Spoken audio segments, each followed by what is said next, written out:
অনেক দিন পরে একটা ডেইলি ব্লগ ভিডিও নিয়ে আসলাম। আসলে এখন আর ভিডিও করি না, এডিটও করা হয় না, আর মোবাইল থাকে সারাদিন তোরাজের কাছে, আর তোরাজি মোবাইল চালায়, মাঝে ফাঁকে ফাঁকে আমি দুই একটা ভিডিও দেই, এই আর কি। আসসালামু আলাইকুম, সবাই কেমন আছেন?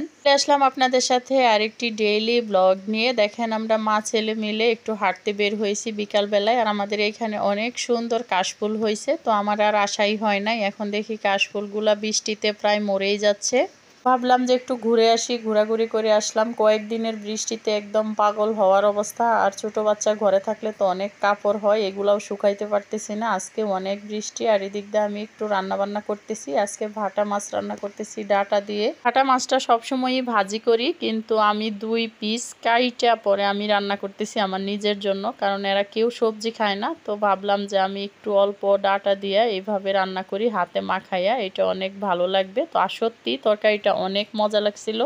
ইন্ডাকশনেই রান্না করতেছি, কয়েকদিন যাবৎ গ্যাসও আর আনি নাই, গ্যাস শেষ হয়ে গেছে। আর গ্যাস যখনই শেষ হয় তখন আমার রান্না বান্না সব ইন্ডাকশন, যেহেতু একটা চুলা, রান্না করতে একটু সময় লাগে, ধৈর্যের ব্যাপার আর কি। আর এদিক দিয়ে ডাটা দিয়ে মাছ দিয়ে রান্না করতেছি। এটা হচ্ছে পাঙ্গাস মাছ, এটা আবার বাচ্চারা খাবে। ওরা আবার কাটালনা মাছটা ওইভাবে খাইতে পারে না, কাটা মাছ একদমই পছন্দ করে না, পাঙ্গাসটা ভাজি করে দিলেও পছন্দ করে। এগুলা একটু শক্ত শক্ত ছিল, সিদ্ধ হইতে অনেক সময় নিছে। আর এই দিক দিয়ে মুরগি রান্না করতেছি, এটা কিন্তু পরের দিনের, অল্প অল্প করে অনেকগুলা ভিডিও এডিট করে তারপরে আর কি ছাড়তেছি। আর এই মুরগিটা রান্না করলে আমার রান্না বান্নাও শেষ।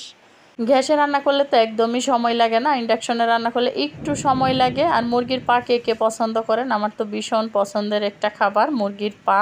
আর এই দিকটা দেখেন তোরাজ বাবু কি করে, পৃথার স্কুলে আইসা অনেক দুষ্টামি করে, ঘরেও দুষ্টামি করে, বাইরে আসলেও দুষ্টামি করে। বয়সটাই হচ্ছে দুষ্টামি করার, আসলে কিছু করার নাই। বাচ্চারা একটু চঞ্চল চালু থাকলে কিন্তু এটা ভালোও লাগে। বায়না ছিল যে সে মানে বিরিয়ানি খাবে, তো আর আব্বু আবার মোরগ পোলাওটা আইনা দিছে। এখন সে কাচ্চি আর মোরগ পোলাও কোনটা, ওইটা তো আর বোঝে না, ছোট মানুষ, সে ভাবতেছে এটার ভিতরে মিষ্টি আছে, তার আবার মিষ্টি অনেক পছন্দ।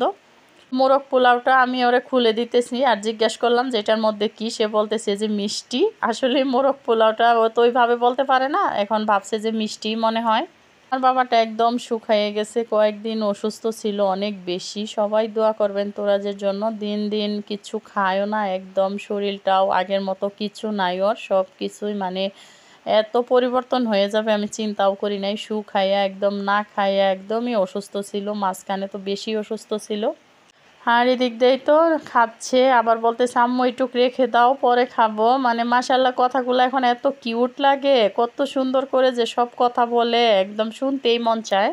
তো চিন্তা আমার ছোট্ট ছেলেটা, সে খাবে, নানু বাড়িতে যাবে, ঘুরতে যাবে, বাস দিয়ে ঘুরবে, টাকে উঠবে, কত কথা। সবাই ভালো থাকবেন, দোয়া করবেন, আল্লাহ হাফেজ।